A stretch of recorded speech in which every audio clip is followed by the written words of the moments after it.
ፖሊሶች በፓትሮል መጥተው ለጥያቄ ትፈልጋለህ ብለው ወስደዋችሁ ከነዛ ፖሊሶች መካከል በግል ቂም የተነሳሳ ሰው መሳሪያ አንስቶ በአራት ጥይት ፖሊስ ጣቢያ ፊት ለፊት ሲገላችሁ እንግዲህ ሰዎች በደል ሲደርስባቸው ግፍ ሲሰማቸው ሮጠው የሚያመልጡት ጩኸታቸውን የሚያሰሙት ፍርድ ቤትና ፖሊስ ጣቢያ ነው።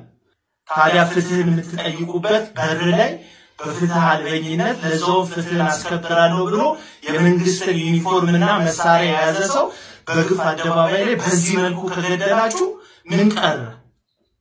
እናትየውን ሳስባችኋት ከቀናቶች በፊት ውድ ባሏን የቀበረች እናት አሁን ደግሞ አንኳክተው ከቤት ወስደው ልጇን እንደገደሉባት ስትሰማ ያቺ እናት ምን እንደሚሰማት አስባችኋል?